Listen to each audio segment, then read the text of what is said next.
Mm-hmm. You always tell me. Indeed. Give me what you said you would. That's right.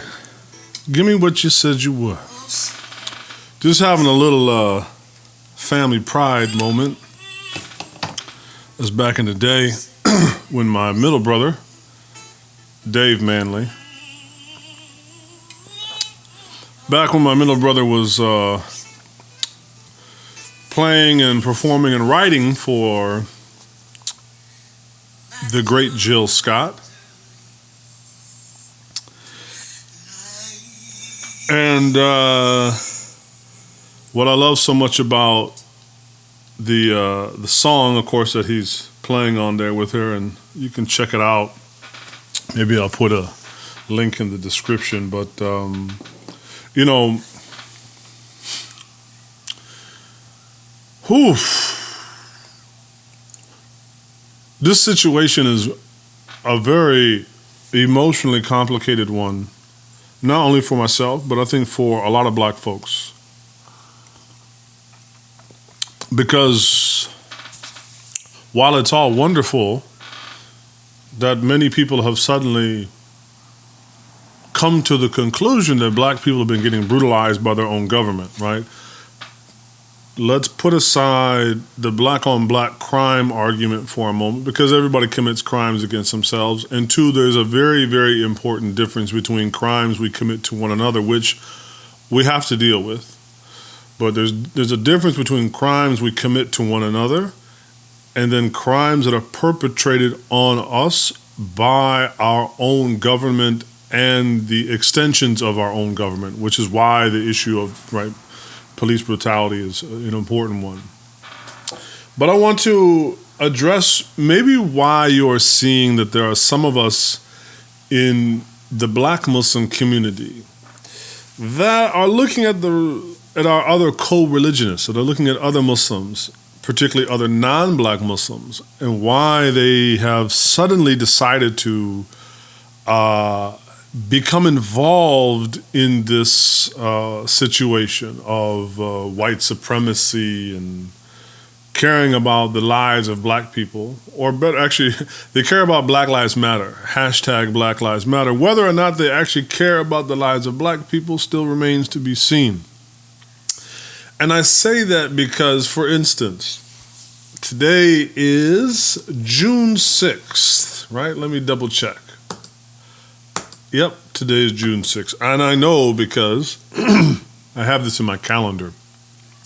Tomorrow, June 7th, will be the 22nd anniversary of the murder of James Byrd Jr. Now, you may not know who James Byrd Jr. is, and this will actually only go to furthering my point. James Byrd Jr. was murdered by 3 actual white supremacists, not just a cop, but 3 white supremacists murdered Mr. Byrd Jr. in Jasper, Texas, back in 1998, right? So this is not ancient history. It's just 22 years ago tomorrow. And on that unfortunate June 7th night, 3 white men, they literally hitched Mr. Byrd Jr. up to their pickup truck, and they drug him for 3 miles, a mile and a half of which he was still alive for, and still until about a mile and a half into the dragging, into the lynching. He hit a culvert which severed his right arm and head, and then they continued to drag his decapitated body for another mile and a half before dumping it in front of a black cemetery.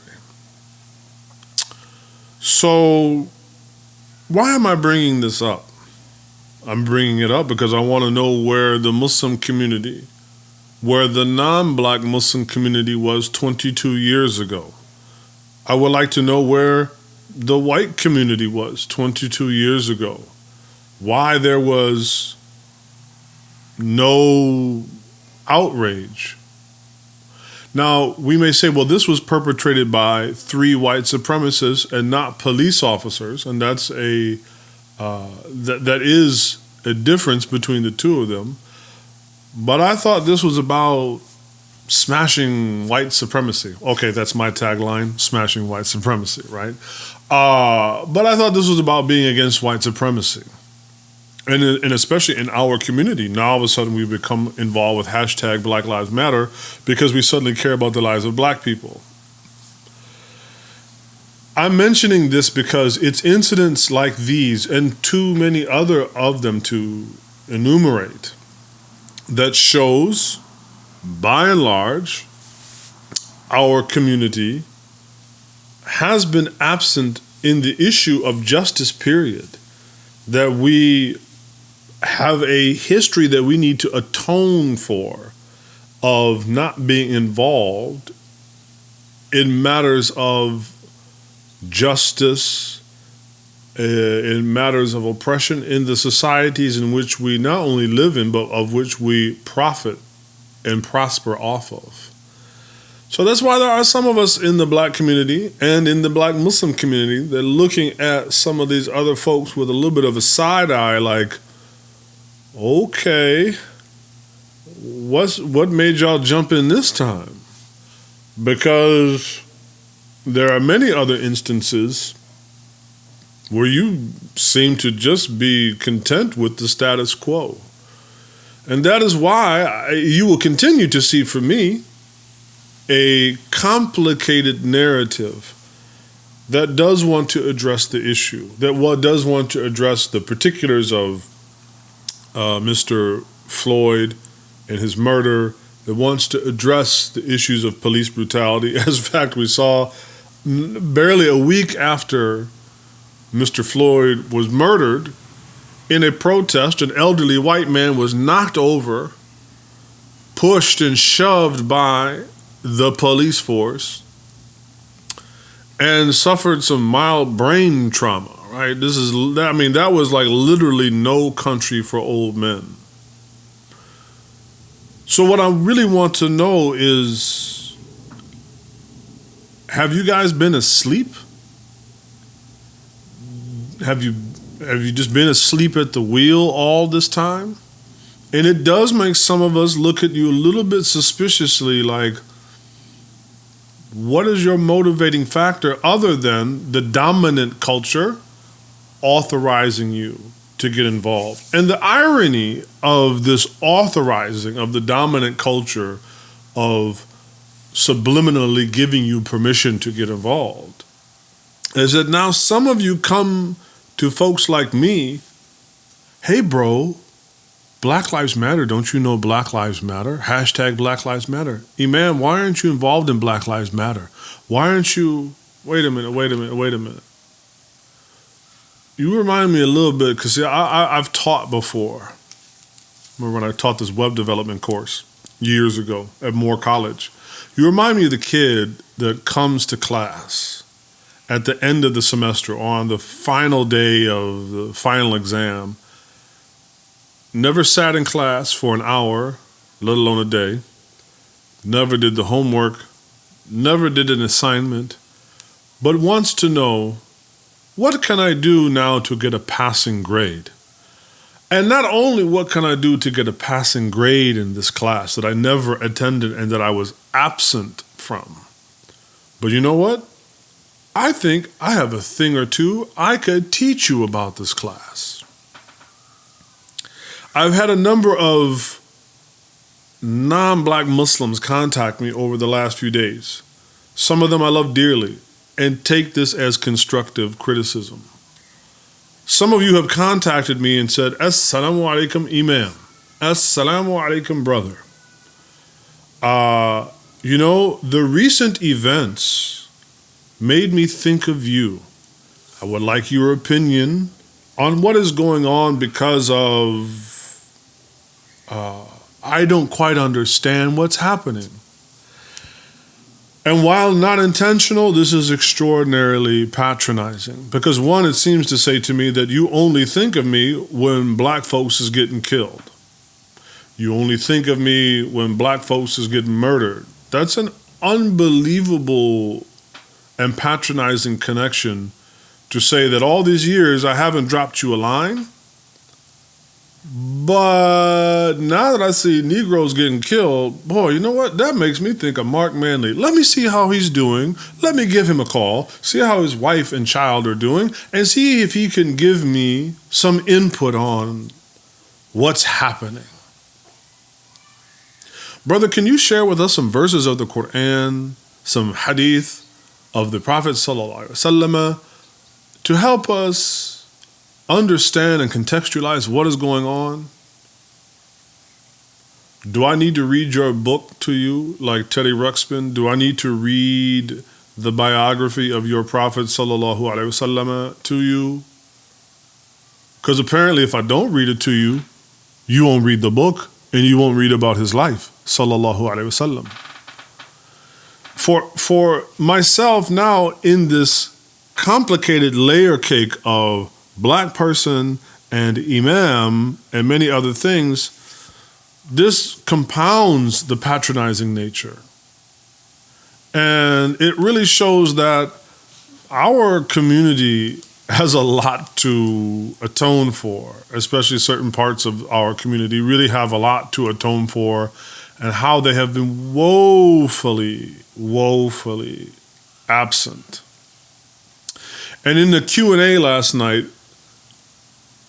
a young Muslim sister asked, what can we do, or how do we address, this issue to get involved with other things? And I said, well, it ironically relates to what I wrote on Twitter, that not only does the apple not only does the apple not far fall from the tree, but seldom produces naught but other apples, and I have never seen an apple produce an orange. We are dealing with a generational malaise here, that Muslims of a non-original American background, yes, I'm trying to find some sort of creative way other than saying immigrant Muslim, because that is another term that, once again, when you say it, so many barriers get erected. But I am talking about non-black Muslims, and to some extent, those in the black Sunni Muslim community that in their adopting of Islam, mainly through a foreign lens, also completely abandon the issues that are confronting America. So you are, in many ways, an apple that has only fallen very close to the tree that you originated from. And that's why, in order for us to really have some sort of introspection on this, it's going to require you guys to go and have an introspective conversation with yourselves personally and with your parents and your families. I cannot do this for you. This is something that needs to happen to yourselves. And therefore, I absolutely don't need anybody coming to me talking about Black Lives Matter, bro. I already know the lives of black people matter because I am one, and I don't need anybody to tell me that it matters. And if I decide, as a black person, and as a Muslim, and as an imam, that I got some major problems with hashtag Black Lives Matter, with the organization known as Black Lives Matter, due to its stance on issues not only simply of LGBTQ and the rest of the alphabet soup stuff, but how it wants to have that as a principle of what they do. Yeah, I am going to object to that. And I do not need Black Lives Matter to care about the lives of my own people. Matter of fact, I need little else other than the Quran, my prophet, and a couple of firing brain cells. So if you are picking up a little bit on a combination of some sarcasm and a little bit of some side eye and a little bit of I'm going to wait and see what happens with y'all, because I'm not really jumping up and down about your sudden participation in this, because I'm wondering where were you when James Beard Jr. got drugged on the back of a truck and was decapitated? That's why I'm feeling, in this song that Jill writes, She says, I want to trust you, but you're not being honest with me. How do I have faith in you when you just don't do what you say you're gonna do? So, another nod to my brother, man. Love you, man.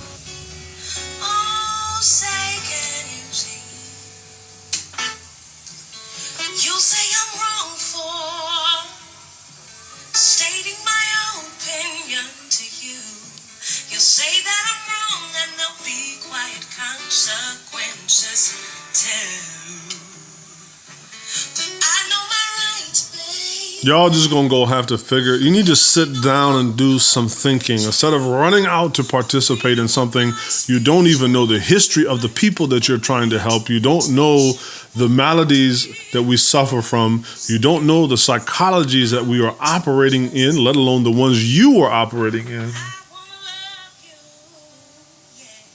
Why don't you sit down a little bit and think?